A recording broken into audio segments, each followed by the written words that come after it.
The latest nerfs definitely made the meta super diverse, and right now we actually have so many decks to actually choose from. Aggro is definitely the preferred archetype for the meta right now though, so games are also pretty quick. Anyway, I'll give you 5 of the best Hearthstone decks right now, show you its mulligans, give you a quick guide about them, but we'll also check out all of the other working archetypes for each class, so you know what you should be expecting. If you're serious about Hearthstone, drop a like and subscribe to the channel, and don't forget you can hire me for some Hearthstone coaching. Now, let's check out the decks. You are not prepared! Here's what the meta tab looks like for the last 3 days from top 1000 legends, and we can even see things like Enrage Warrior picking up finally. Miracle Rogue and Aggro Mage definitely look very promising, and we have so many tier 2 decks with above 50% win rate, so even in top 1000 it's pretty diverse. Looking at Diamond 5 to Legend, we have 5 decks in tier 1 and plenty in tier 2 as well, so again a lot to choose from. Either way, the first deck on the list has to be Undead Priest, and this variant has really been working very well in the current meta, and the main difference is we have Najak in this one, and we also have a couple of Mind Eaters, which are a nice tempo turn 2 play. We don't have room for the 4 mana 2/5s in here because they feel a bit slow, and the opponents have time to play around them with silence and whatnot, so here we're just going for the fast tempo plays and closing games real quick. I already gave you a guide about this deck with gameplay in top 200 legend, so you guys can better understand how to play with and against this deck. For the matchup section, here's what it looks like, and Paladin Hunter might be a little bit tricky, but it is still pretty much 50-50. And even though the stats don't show here, Aggro Mage is what actually does real well against you. For the mulligan, it's pretty tricky what you should be keeping, and a lot of the times it does come down to if you already have some other cards. Let's say if you have Incorporeal, you can also keep things like Whispers of the Deep, but if you don't have Incorporeal, you're not gonna be keeping Whispers of the Deep. Void Touch Attendant when going first I'd say is always great. Mind Eater is also not bad on tempo, especially going first. And your Shadowed Spirit is usually your best keep. But it does depend on the matchup, like if you want to be board-centric, Haunting Nightmare is better. But in the mid-game, Shadowed Spirit becomes a bit better because after turn 5, a lot of board removals are not really gonna even allow you to be attacking with those for frees anyway. Shadow Word on Death, you don't really keep that normally, and you can see that from the kept win rate. And the weapon, depending on the matchup, could be insanely good. Like if you're expecting Pure Paladin or Zoo Warlock, this is a must. If you're not, probably not so much. Undying Allies is also not a bad keep, especially if you already have a good free drop. When going second, here's what the stats show, and honestly Void Touch Attendant is not that amazing being kept in most situations going second, because you're not gonna be the first one on the board usually. But if you're expecting control, sure, you can whip it out. Whispers of the Deeps would be again insane if you already have the Corporal, but if you don't, not so much. Again, both your good free drops are excellent keeps, and Undying Allies you might even consider keeping if you don't already have the free drops, because you will be seeing a lot of extra cards, so maybe you will draw into it. Even the High Cultist could be a good keep here, but try to already have a free drop for it at least. And technically even Animate Dead might make the cut if you already have a good free drop to keep. For other good priest decks, we have plenty of Undead Priest iterations, and you have to scroll quite a while to actually see something different. We have Quest Priest at 55% with a small sample size. Svalna Priest is actually pretty decent in top 1000 still. And we also have Quest Priest with 51 and Control Priest with 53. On the number 2 spot, we actually have Miracle Rogue, which has been killing it in top 1000 lately, and this variant is running Necrolord Draka, as well as a Mailbox Dancer, so you can do some pretty crazy things really fast. You obviously have the Concoction package in this one, and you can high roll a lot through that as well. We have the 2 Sinstone Graveyards, Edwin for a lot of card draw, and Scribbling Stenographer is also pretty nice tempo when you start throwing a lot of cards. Usually the big Draka turn consists of you playing your Mailbox Dancer into 2 Shadow Steps, and even 3 with Shadow of Demise, playing all of those coins, and then whipping out Draka and maybe even a Sinstone Graveyard, and that's just insanely powerful, and a lot of opponents can't do anything about it. Matchup wise, this is a very skill intensive deck, so it is gonna come down to you being better with the deck, but here's what it looks like. Control-y decks seem to be not super amazing for you, and also Unholy and Frost Aggro Death Knight might be not too cool for you as well. For the mulligan, here's what it looks like. Location, Ghoulish, Concoctor, Potion Belt are all pretty good keeps.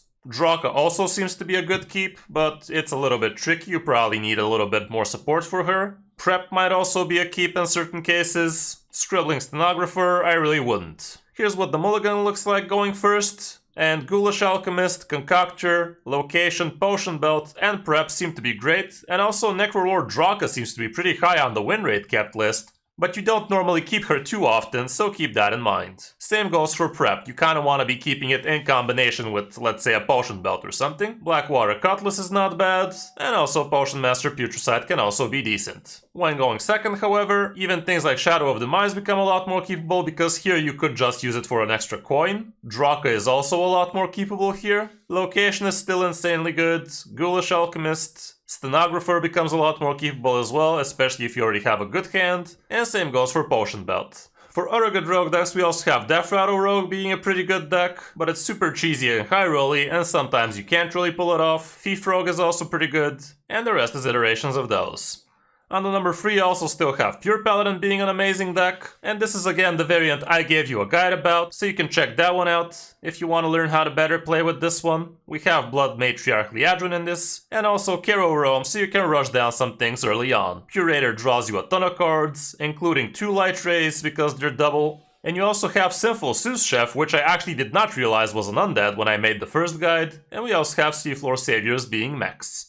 Matchup wise, Death Knights are not gonna be too great for you. Same goes for Aggro Mage, Death Rattle Rogue, and Undead Priest. And also whatever the hell this Zoo Hunter is, haven't seen much of that just yet. But yeah, this is what the stats show. Mulligan wise, going first, you want your good 1-drops, Alliance Bannerman, Seafloor Savior, Vindicator's not bad, and even Blood Matriarch Liadrin can be an excellent tempo tool. Going second, seems like Liadrin is even more capable here, so you can combo her off with some coin action. The Purator also becomes a lot more capable, but the rest is basically the same. For other good Paladin decks, we also have the Control variant of the Pure Paladin, with some Dragon action going on. Silverhand Paladin is also usable, and even things like Dragon Kazakhstan Paladin are also out there, but it doesn't have that amazing stats. On the number 4 spot, we have Frost Death Knight still being amazing, and I'm assuming people are still gonna realize soon that this is still a beast of a deck, and they will come back to it soon. But yeah, basically nerfing the location didn't really hurt it that much, even though, true, it did slow it down just a little bit,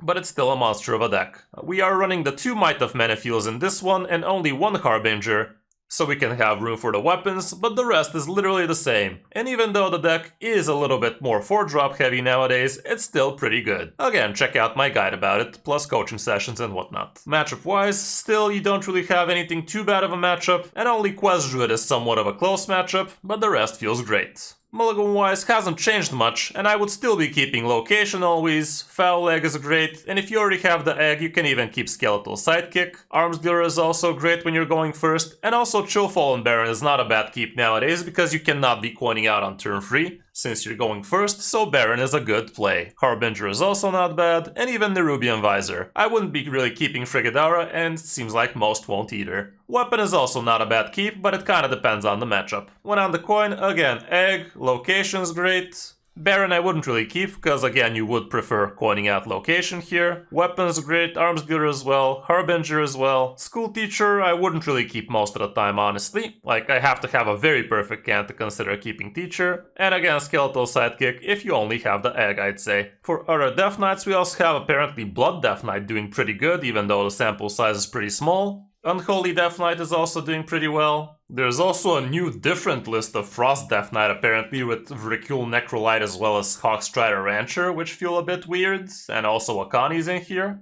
We have a Frost Aggro Death Knight with a Starfish decked in, and all sorts of iterations of those. And on the number 5 spot we have Aggro Mage, which has been doing an excellent job at keeping Undead Priests at bay. The deck is still basically the same as it used to be. You want to be swarming the board with small minions, cycling over and over your Frozen Touches, gaining a bunch of spell power, and on turn 8, shooting a lot of Arcane Bolts to the opponent's face usually. You also have a bunch of skeletal action in this one, your locations are great, and Frostweave Dungeoneer can be extremely annoying as well. Matchup wise, like I said, you're gonna be great against Undead Priest. Not so much against Control, however. Same goes for Death Knights, it's not gonna be too amazing. And also Demon Hunter is not your best opponent either. Warlocks, however, will be pretty good. For the Mulligan, here's what it looks like going first. Frostweave Dungeoneer is amazing. Shivering Sorceress can be amazing, and if you already have that, you can even keep Deathborn, I'd say. Cold Case is also not a bad keep in that case. Suspicious Alchemist is not the worst. Arcane Worm is also an okay 1-drop, but honestly I think you'd prefer the Trog here, and I have no idea why Trog is this low here, but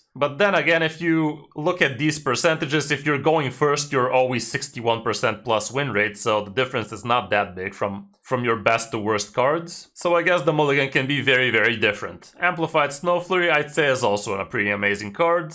And location is also pretty good. When going second, here's what it looks like. And when going second, you're gonna be severely disadvantaged, like the percentage is very different here. But again, Frostweave Dungeoneer and location are amazing. Commander's Sivara is also pretty good because you get to throw a coin in there. Frozen Touch is also pretty good. Devborn a bit more keepable because you got the coin. And it seems like even things like Eggwin can make the cut here, even though I'm assuming you gotta be somewhat curving into it. For other good mage decks, we also have Big Spell Mage still doing very strong. Ping Mage is also still usable as well at 54% win rate. But Secret Mage is not amazing right now. For the classes we didn't mention, for Demon Hunter we have Fel Demon Hunter, both with and without the weapon. Aggro Demon Hunter is still decent-ish, with a very small sample size, but still. And that's about it for the class. With Druid, Quest Druid is still the best performer for the class. Ram Druid with the 40 variant is also pretty nice. But Aggro Druid is not so amazing lately, it seems. For Hunter, we have Shockspitter being the leader of the pack. Quest Hunter with the 40 variant is also decent, and so is the 40 Beast Hunter. And there's also this Zoo Hunter I mentioned. Seems like it's a 51.6% win rate, which is still usable, I guess. With Shamans, Murloc Shaman took the crown for the class, but we also have this Swarm Rodgill variant, which is doing okay, but it's again pretty Murloc heavy. For Warlock, we have Imp Warlock doing great right now. Curse Imp Warlock is also doing well, and even things like Thaddeus Warlock are just above 50%, so that's also usable. Phylactery Warlock seems to be pretty hard to pull off nowadays, but I'm sure you can still be positive with it if you know what you're actually doing. And with Warrior, like I said, Enrage War is actually seeing a rise in power and popularity lately, but we will see if it actually sticks. Anyway, that's gonna be it for this top 5, guys. Hope this helps you figure out what you want to be playing in the current meta. Don't forget you can also hire me for some Hearthstone coaching, and subscribe to the channel if you still haven't. Thanks for watching, I'm Kris05, and I'll see you in my next video or stream.